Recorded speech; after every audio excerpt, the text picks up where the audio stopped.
Hey guys, this is Mike here from Ekim Knives, and this is FAQ Answers Part 2. If you have any questions for the next one, and I will do these periodically, put them down below.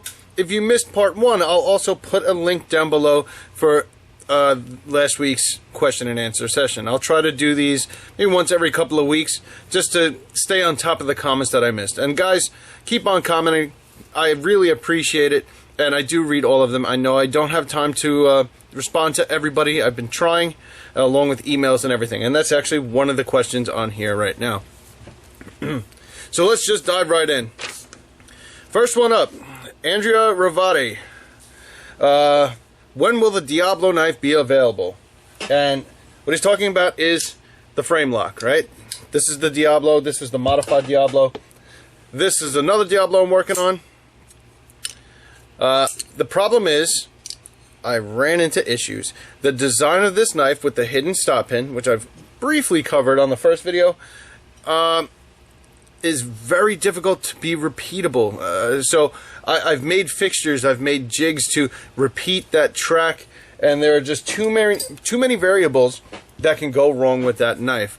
And out of 3 or 4 attempts, I made one that worked the way it should. And I will not send out a knife that sticks like this one when you go to... See that? That's not the detent. It's hitting the track inside. So that will never leave this shop. Not like that. So until those kinks are worked out, I've been prototyping other designs. Of course, I could change the blade shape to have the Diablo blade shape. But I am working on them. So, once they're finalized, believe me, I am dying, because these things are sitting here laughing at me every day saying, haha, you can't make me. It makes me nuts. So, as soon as I get done, I will work solely on those for a while, because that was my main goal, is to make a frame lock. So, prototyping, growing pains, if you will. Alright, next up. I want to start a knife-related YouTube channel. Where do I start? Guys, that's easy, really. A lot of guys get nervous about this or overcomplicate it. All you need, and I'm filming this on a $200 camera, right? It's not an expensive camera at all. It's a Sony, I don't know, the $200 one from Best Buy. And if you don't want to spend that much money, you can go out and use your cell phone. I've seen plenty of guys do that too. Now, as far as what do you film? Film your process. Guys like to watch the guy that started with nothing and all of a sudden he's a great maker. Think Gavco, right? He filmed anything and everything, from the first time he acid washed something, and then he would do a tutorial. Hey, look, this is what I learned, right? And you know, even just everything was covered. And don't worry about whether you think there's interest out there for the people to watch it, because the people will find you eventually. What you do have to do is be honest. Get yourself a tripod so it's not one of these, you know, and maybe upgrade your lighting a little bit. I don't have any studio lights in here, but the knife shop is pretty bright, as you can see, shining off my bald head. Right, so make it watchable, and then the content, I mean, obviously tutorials and really in-depth content will get more views, but don't worry about it being a YouTube superstar. I'm never gonna be one, so what's the big deal? I do this because I like it. I like sharing what I've learned with you guys, and there are already guys that have learned from me and completely blew me out of the water with their skill level. Guys that are making $700, $800, $900 folders now, that learned how to grind from me, and that is excellent. What a great feeling to experience that. So, and if you're watching, you know who you are. Anyway, so hopefully that answers that. Just grab a camera, start filming. That's all there is to it. Eventually, the people will find you and start watching. When will you be listing items for sale on your website? Do I have to check daily, or will you update us? Yes, guys, I will update you. I have a bunch of blades I'm trying to get ready, because when I launch the site officially, yes, you can go on it and look. Yes, you can subscribe to my mailing list. There is a little subscribe feature on the bottom of the page if you want. And what I will do is I will make a YouTube video saying when the site's going to go live, when there will be stuff for sale on it, and I will also email the subscribers on the mailing list that I will have product coming out at a certain time. By then, I'll populate the page, and this is trial. This is the first time I've ever done this, so hopefully everything goes well. And anything that's available on the site, if you can add it to your cart, means I have it in stock. All right, and it'll be ready to ship. I still don't do custom orders or anything, so I figure this is the only fair way to let guys get a chance at buying a knife. All right, so there's that. Let's see. Steve Miller, I had mentioned to you that I profiled my 12-inch wheel in a funny fashion, and I'm going to pick you up and show you. Now, we were discussing briefly, and walking over to the grinder now, the profile of the wheel, right? So here's a 12-inch wheel, and you would think that this area right here is flat, that it's completely straight across. Now, some people like kind of like a little hump in the middle. I'm the other way around. So if you look back here, see if I can hold you steady, you see how I have a very, very shallow U shape. And that is just a preference thing, guys. Most of the time you're going to get a wheel that's completely flat. I actually went in here with a file. So I reached behind here with a file, and I kind of sanded out the middle a little bit because I like to grind on the edges. Right, so I can make the edges nice and high, and I kind of read my grind like that. So it's very, very subtle, and by the time there's a belt on here, it's even less of a U shape. I tried going the other way. I tried the hump. I didn't like it. And I tried flat and chamfering the edges, and I didn't like that either. This was my preferred way. As you can see, just a tiny, tiny bit of a U shape. I mean, and when I say subtle, I mean really subtle. Here's a 1, 2, 3 block against it, and you can't even see it. It's almost flat. But it's there. Very subtle U shape. So guys, if you want to try that, 2 seconds with a file while it's running from behind. Just be careful you don't get your hands sucked into the wheel. And you can always change it back if you don't like it. Do it with a flat file. At least that's how I did it. Kind of a hokey method, but it's honest. That's what I did.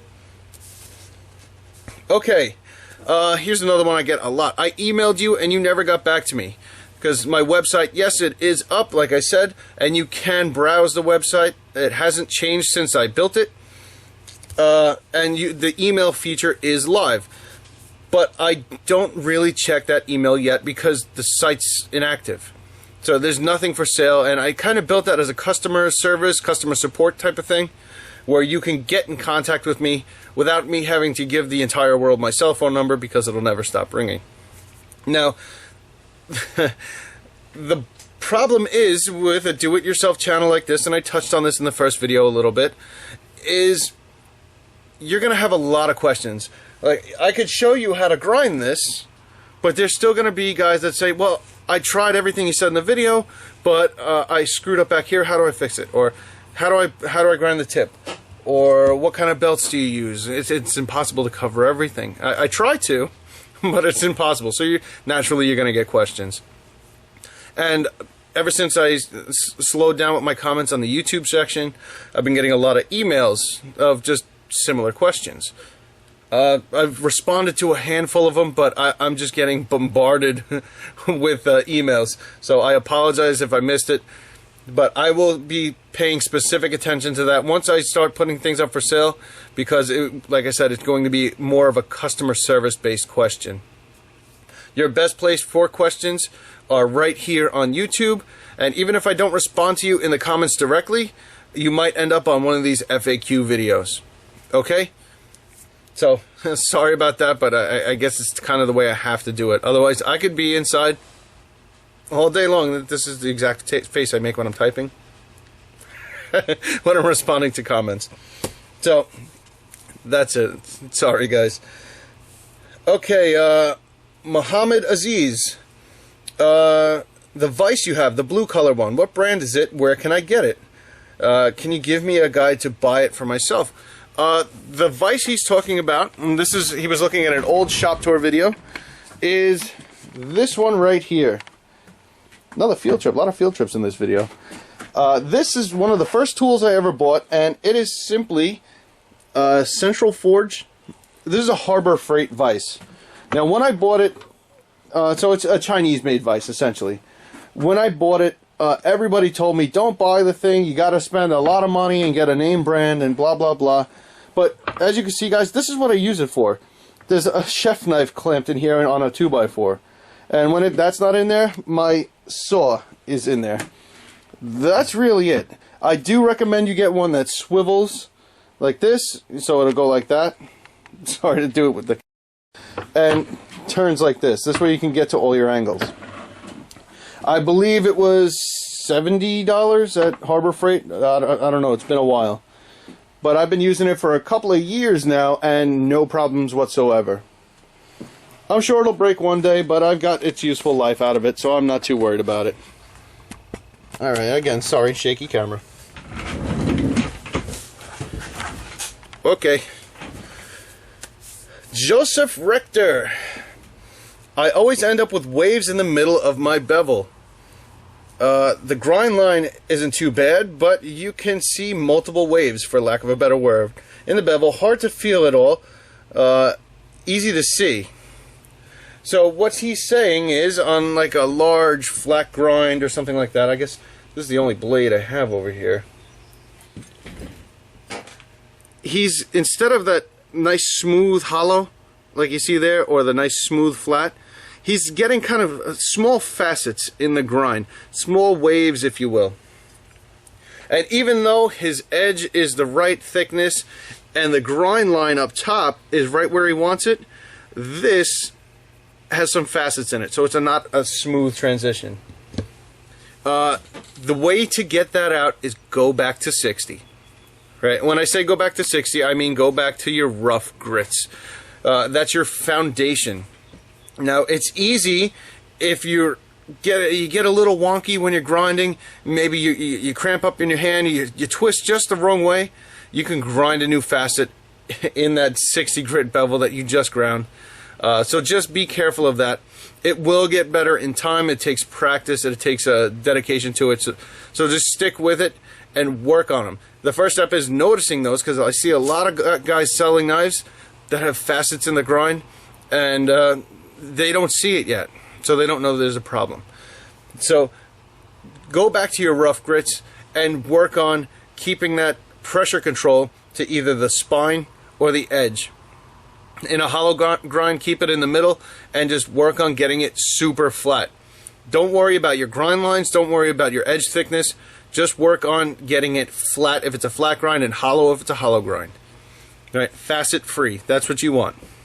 I know you know that, but I guess the short answer is just keep on practicing. It'll click, I promise. Okay, last one for today. What's up with that scribe tool? Where can I get one? The scribe tool he's talking about is this. It's a height gauge from grizzly.com. I'll put a link down below in the description where you can buy one of these. This is the cheapest one I found by far. You can go out and make MasterCar and they sell for $300, $400, $500. I'm sure they're super precise and very delicate instruments, but we are not doing delicate work. We don't need something that precise. So the $30, $40 model from Harbor Freight, I'm sorry, not Harbor Freight, Grizzly, might as well be Harbor Freight, from grizzly.com, well worth the money and does just fine. But you want the carbide tipped, and you don't need a tall one because it's just a knife blade. So the 6-inch model, I believe that is. So, alright guys, that's it for this one. Any questions, put them down below, and you might end up on the next FAQ answer session. So, sorry for butchering your names, by the way.